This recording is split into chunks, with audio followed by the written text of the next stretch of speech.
Some people might look at today's market dynamics and price action and be somewhat concerned that we hit a peak, and then pulled back. But if you ask me, there was nothing out of the ordinary today, and the market was functioning as it should, and actually has been in trend for the past couple days to a week or so.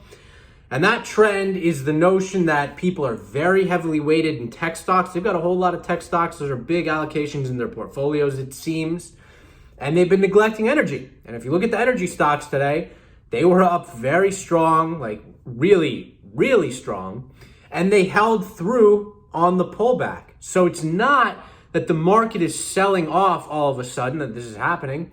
It's that these tech stocks, which people already have a lot of, they've seen gains on, et cetera, et cetera, et cetera, they are, not supposed to be going up all of a sudden again. And this morning, a lot of these stocks were up, and there just weren't buyers in that market. A lot of the previous buyers have their positions, and a lot of them are trying to sell, realize gains, and rotate into the other stuff.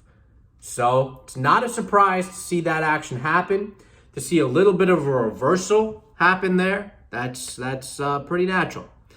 Then you look at energy. These are stocks that are very incredibly well priced, are very correlated with the current broad economic dynamics that are happening. Inflation being one, reopening economy being another, and more specifically to energy, the supply cuts, the production cuts, etc., etc., etc. So it seems as though nothing unusual is happening, and there might be a little bit of a tech sell-off here to come. But as that occurs, there will be other areas of the market that perform well. And even though they've had a run, I think there's plenty more to run, and that's energy. And there's probably some stuff like the airlines. I'm not touching that. Those could be well priced. They don't look terribly priced. Anything that's positioned for the reopening that is trading well below pre-pandemic levels, probably a safe bet that it's going to do well in this period.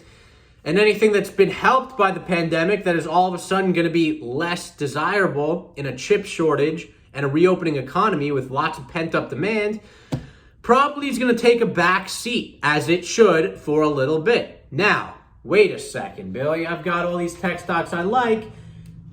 Give them a hard look. Are they very well priced? Just because you like it doesn't mean it's not well priced.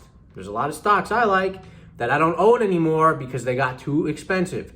If it's very expensive, if the current valuation is what you would expect in a couple years' time, sell it. Maybe you'll get another look and realize some gains.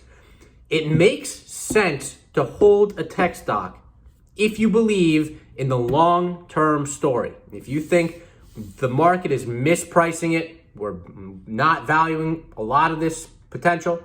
For example, the CRISPR stocks. A lot of these are valued in the 1 to 10 top, the top CRISPR stock at $10 billion, that dollar valuation range.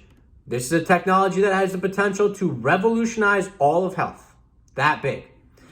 The ones that are in the 3-ish billion range, I believe are underpriced if it's a good one.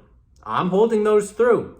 I'm ready to take a 50% hit. A 50% hit on that name because I see a lot of upside. I'm not going to sell my CRISPR stocks. No way. Unless something about the company changes, I'm not going to do that based on what I perceive to be a cheap price. That's it. So I'll take a hit. And that's the paradigm you need to view these through. If you've got all this junk in your portfolio, and I mean junk, like tech stocks that you're just trying to get a quick buck on, get a real flip, find some momentum, I think that period is over and people are going to get back to practical investing. We are seeing the momentum in energy stocks. Okay? Very different than, I don't know, give me a name, like Peloton. Something like Peloton's a good, interesting company, good product, but a little overpriced. And we're seeing that right now. They're running into some problems. All these companies can run into some problems. Are they priced for perfection? And are they priced at a future valuation? It's time to cut it. And it's time to get some energy. So with that in mind, I hope you do well. And until next time, peace out.